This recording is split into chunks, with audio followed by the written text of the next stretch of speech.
Welcome to our coaching chat. We are in the middle of a 4-part series on turning your part-time income into a full-time income. And you know what? I should have pulled up our 4, which I don't have it pulled up, but let me say this.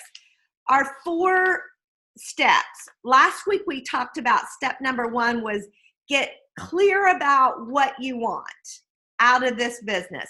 So let me ask, how many people wrote down what you want out of this business? How many people took some time to do that? All right, I see Brenda. I only see like 4 of you right now. Aaron did. Karen, I'm assuming you did. You're like the A+ girl when it comes to homework.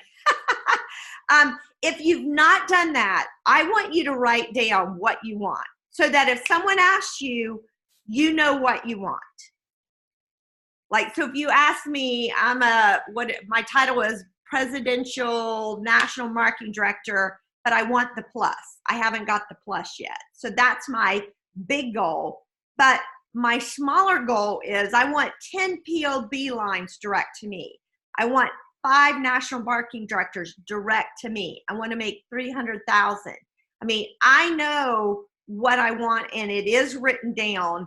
And my goal is to look at it every single day.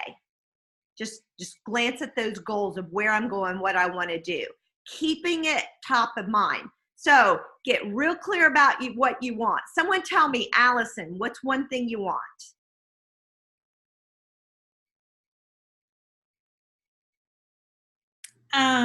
To hit NMD. To hit NMD. Okay.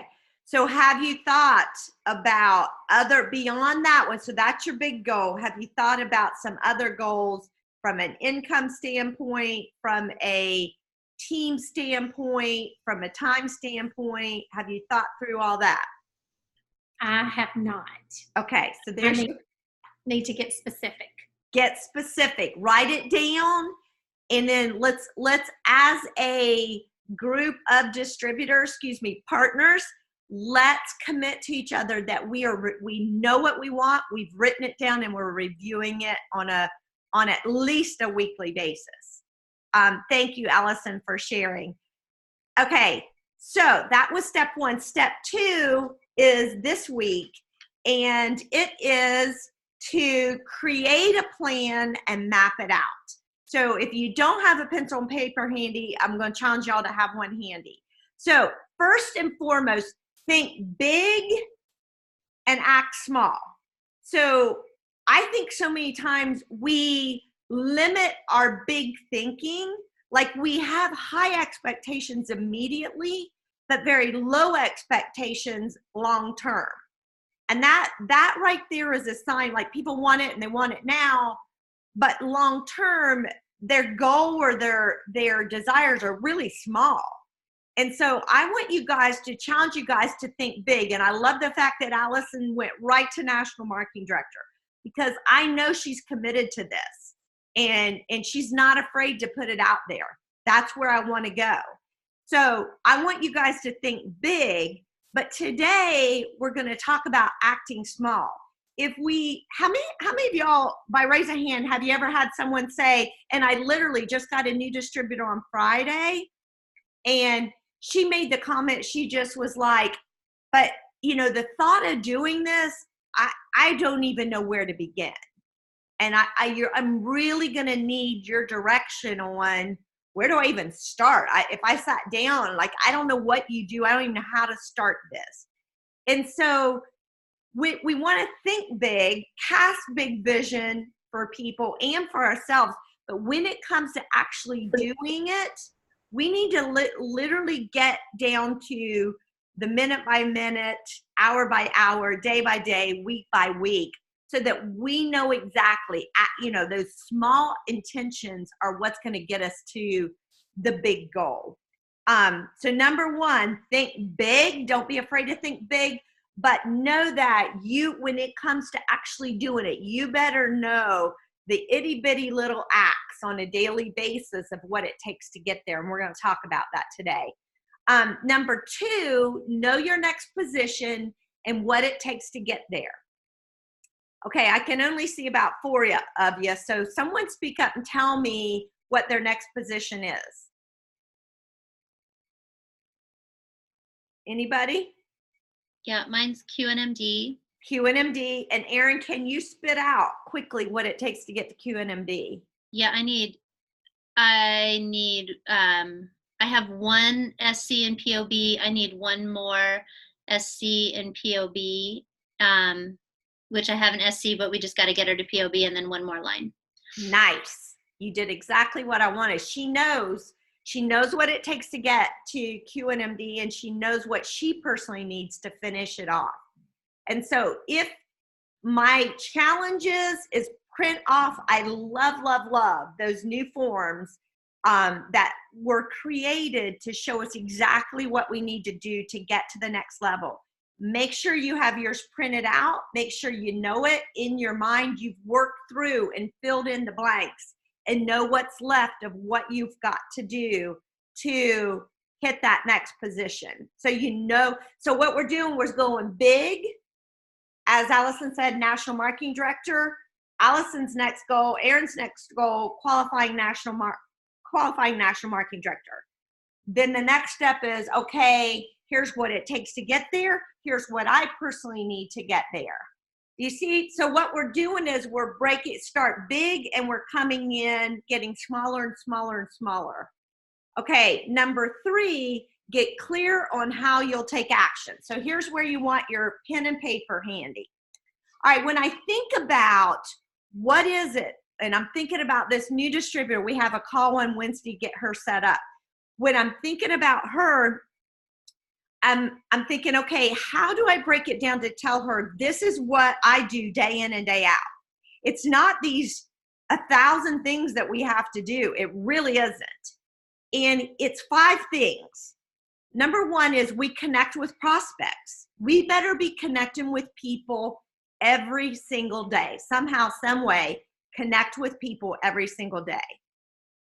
Then action number 2, this is how we're taking action. Action number 2 is we've got to get very consistent with following up with people that we connected with the prior week.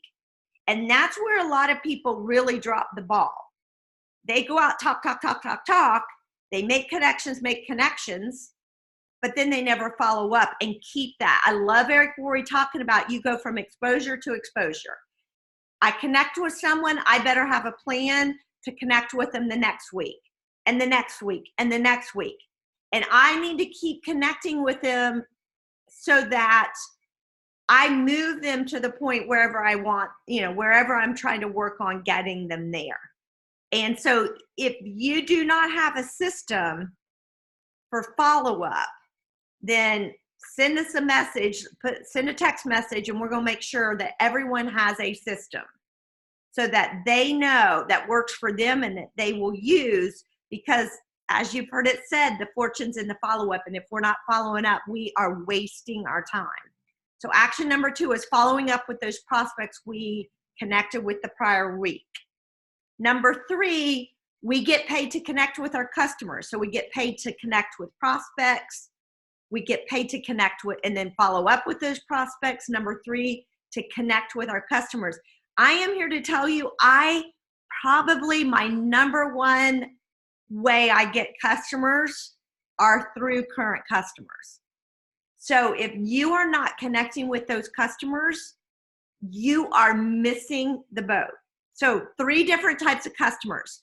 Number 1 is the customers that show up that week on your alerts. Everybody knows. If not, let me know. On your virtual office, every week it'll give you an alert on here are the customers whose orders are shipping out. We need to connect with those people. Do not let orders go out without connecting with them. Even if they're getting emails saying your order's coming out, most of them miss it. And that is the plus. I love Brenda Proctor always says, I am the plus in Juice Plus. We are the plus in Juice Plus. They get us. They get us to encourage them, to remind them when their order's going out, to educate them, to remind them why they're taking Juice Plus. So we are the plus. Be the best plus you can be in this Juice Plus business. Okay, so number one, connect with those people on your alerts each week. The next thing is somehow, some way, earmark your new customers. Within that first 6 months, give them extra attention. Make sure they're hearing from you. You're really educating them. Maybe you send them a gift. Maybe you take them to coffee. But make special attention to those new distributors, at least until they place their second order. And then number third, when it comes to connecting with customers, I stay connected with my canceled customers. This gal who I signed up and getting ready to sign up on Wednesday as a new distributor, she was a customer of mine 20 years ago and took Juice Plus probably a good 10 years. Some things happened. She had to get off Juice Plus, but she texted me out of the blue. Well, actually, I texted her. Her daughter got engaged. And then she said, oh my gosh, I'm so glad you reached out to me. We have got to get on Juice Plus again. So stay connected to your canceled customers. Love on them, love on them, love on them, because they'll come back around. I really believe they will. Okay, so action 3, stay connected with your customers. Action number 4, attract new partners.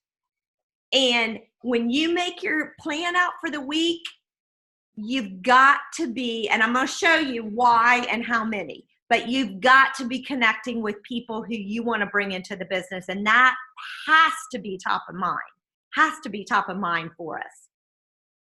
And then action number 5, the current partners you have on your team, develop them. They need to hear from you at a minimum once a week. I'm checking in. How you doing? Are you signed up for conference? Are you signed up to go to this boot camp? What is it? How can I help you? Do you need me to talk to someone? Can I do a 3-way call? You guys, we brought them on board. And it is our responsibility to love on them, to develop them, to make sure they're on these calls, make sure they're on our big team training, make sure they go to events, make sure that you're there doing events for them, having events for them. You guys, it is up to us to really get them off on just some really solid footing as new partners in our business.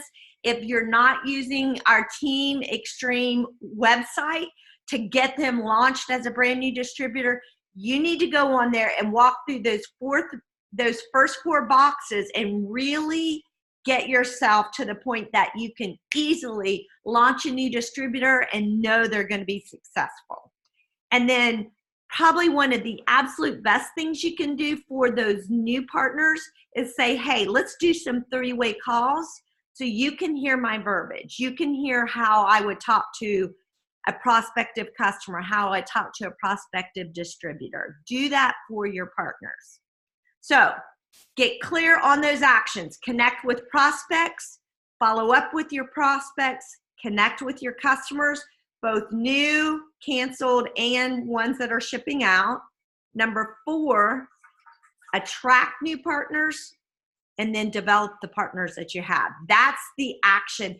Really what we do does not fall out of that range. Is anybody thinking anything else? That's pretty much covers it. All right, so here's where we get to the nitty gritty. He talked about what's your minimum baseline. So what does that mean? On a weekly basis, you know, what are you shooting for in these 5 areas, and what's your minimum? Like forever, for 20 years, I worked 4 days a week, and I've got a baseline of what a minimum I have to do. If I don't get it done by Friday, then I work Friday. If I get it done in 4 days, then I take Friday off. So that's kind of been my own personal kind of motivation of how I work. And I know I'm kind of a very structured person. Everybody's not like that. Like if I had to have my husband work like me, he'd be like, holy cow, I can't do that. How can you sit there that long and work that long? He needs variety. So I get it. We're all different. But somehow, some way, work within your personality, what is your minimum baseline? And I'm going to throw out some numbers here that however you want to work it within your own personal style. You've got style. We all have style. But however it looks in your own personal quote unquote style, I'm going to give you some minimums that I think if you're on this call, you're telling me you're really wanting to build and grow a business. So goal number one, we talk about, so what I'm going to do is those 5 action steps, we're going to break them down even smaller. So action step number 1 was connect with prospects. So if connecting with prospects, we've said it a million times, but I'm going to say it again, our rhythm needs to be a 5-1-1. 5 new customers, 1 new distributor, and bring in the prior month's distributor to the next level. So if we're doing a 5-1-1 every month, we're shooting for it, then here's how we're going to break down those numbers, because just because I'm going for 5 customers doesn't mean I just talked to 5 people. Probably, to be safe, we probably get 10% of who we connect with. So if my goal is 5 new customers a month, then that would mean, let me see, I've got 60 customers a year. So that breaks down into about 10 customer prospect connections a week. Does that make sense? So if you think about it, that's like 50 prospect connections a month to generate 5 customers, most likely. Am I making sense? Someone give me a thumbs up if I am. So I'm working off the 10%. So if I got to connect with 50 people a month to get 5 customers, 10%, that means I better be connecting with 10 prospects a week at a minimum. So that would be my baseline minimum. If I'm shooting for this 5-1-1 goal that I know will take me to National Marketing Director if I'm consistent with it. Any questions? So that would be number 1, action step number 1's minimum. 10 prospects a week. Number 2, now how about you go about doing that if you work a little bit every day? Or maybe you're like, hey, I can give it a little bit at night, but I'm going to do the bulk of mine on Saturdays. Whatever works for you. But think about it in terms of 10 prospect connections, customer prospect connections a week. All right, number 2, follow-up. That's pretty simple. I follow up with the 10 people I connected with the prior week. And I stick with them until they tell me no. I have another game plan. I've got my next step, my next exposure. Because if I fall short of that following up, it's a whole lot harder to get someone back in that rhythm. You know what I mean? Versus if I connect with them and then I say, hey, let's touch base after you've had a chance to look at everything. How does Wednesday look? Truly make an appointment. Then I talk to them on Wednesday. Maybe they're still hem-hawing around. What is it that you need that you're still kind of struggling with? Then I'll go find whatever it is they need. So that then the next follow-up is going to be getting something, a video or something written in their hands or connecting them with somebody. All right, so number 2, the follow-up, you're following up with 10 people that you followed up the week before. So action number 3 was to connect with our customers. So how do I break that down a little further? I'm going to print out that alert sheet every Monday so I know the customers whose orders are going out so I can connect with them, send them a text, make a phone call, send them an email. Like I love, like at the beginning of the week, I don't have one for this week, but last week, absolutely love that Ro who had the video on lupus. Did you guys watch that? Phenomenal. So I probably sent that out to at least 25 people. And because I posted it on Here's to Your Health, that also connected. I had several, I got a new customer and the one distributor off of that. So when it comes to connecting with your customers, have something handy to continue that education process. And then look at your new customers. Who can I connect with from a new customer? Who can I connect with from a canceled customer? So if you think about it, if let's just say you want to work toward, if you don't have 40 customers right now, that should be your goal ultimately. 27 is to get a qualified business, but I always say about 40 to really have a strong customer base, because we're all going to lose some hopefully will turn into distributors. So if I have 40 customers, they ship out 3 times a year, that's 120 connections a year with customers just to keep up with orders going out. So, that's at least 2 customers a month from a active customer. Then I'm also going to dig into more attention to my new customers, more attention to my canceled customers. So at a minimum, 2 customers a week, preferably a good bit more than that. Okay, is everybody tracking with me? So you know kind of where I'm coming up with these minimums. All right, number 4 was our action was to attract partners. So if my goal is 1 new partner a month, 12 a year, and I'm going to get, let's just say on average we get 10%.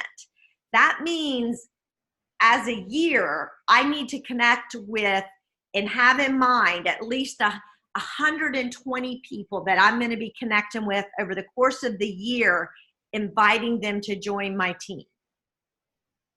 So that equates to, I need to be connecting with 2 people weekly that I'm thinking, okay, here's somebody I want on my team. So I might ask them to lunch. I might ask them to coffee. I might invite them to do a Zoom call with me. I might invite them, once a month we do our, we've been doing the virtual call where I'll talk about the product for 30 minutes and that Caitlin shared her story and then we went into the business. There's an easy way to invite somebody to that event that you're wanting to expose them to the business side on a very soft side. And sometimes it's easier to have someone else do it, like me who doesn't know the people versus you. Or sometimes maybe it's better for you to do it. Just invite them to coffee and share. I know that Allison does that a lot. So if I want 12 new partners over the course of the year, that equates to 120 connections, which is about 2 per week. All right, so that's my minimum. Connect with 2 people per week when it comes to inviting them into the business. And then lastly, how do I develop those new partners? And what I'm here to say is if you've got someone on your team, that is phenomenal. So connect with them on a weekly basis. Somehow, some way, connect with them. Oh my goodness, look at what I learned. Hey, can I take you to lunch? How's it going? What can I do for you? Can we do a 3-way call? You support them like there's no tomorrow. But what you need to know is what's my minimum? What's my minimum in all 5 of those actions? I'm not going to call it the end of the week until I have connected with this many prospects, this many followed up, connected with 10 prospects, followed up with the 10 from the week before, connected with at least 2 to 5 customers that week, sent out an invitation or something to at least 2 people I want to bring on my team, and then connected with every one of my every one of my distributors on my team. All right, so those minimums, you guys, and holding yourself accountable to this, the beautiful thing about Juice Plus is that nobody's going to tell you what to do. You work at whatever pace you want to work at. The downfall to that is we can work at whatever pace we want to work at. It's a double-edged sword, good and bad. But you know what? If we are leaders, we somehow, some way in our own personality have to hold ourselves accountable. Because when it boils down to it, it is all about our activity. And if we're not literally being active day in and day out, carving out that time or being intentional about how many people we connect with that day, our businesses are not going to grow. And I personally am here to say, and this is what I've implemented, literally, I have set a buzzer on my phone twice a day that I am going to stop. And granted, I work this business all day long, most days, but what I found is I can keep busy 24/7 and not do what these action points are saying and not hit my minimums. So I literally have a buzzer at 11 and at 2 that I take one solid hour, and all I do is the first hour is nothing but prospect, prospect, prospect, prospect. One solid hour, I'm working toward connecting with those prospects for that week. Then the afternoon, it's connecting with those customers, active customers, canceled customers, new customers. And I'm telling you, when I hold myself accountable to doing that, I make an abundance of connections with people that way. And so that I've really found holds my feet to the fire, not just, oh, I'm working, big umbrella, but seriously doing the income producing activities that we talked about. Okay, so I'm going to shut up and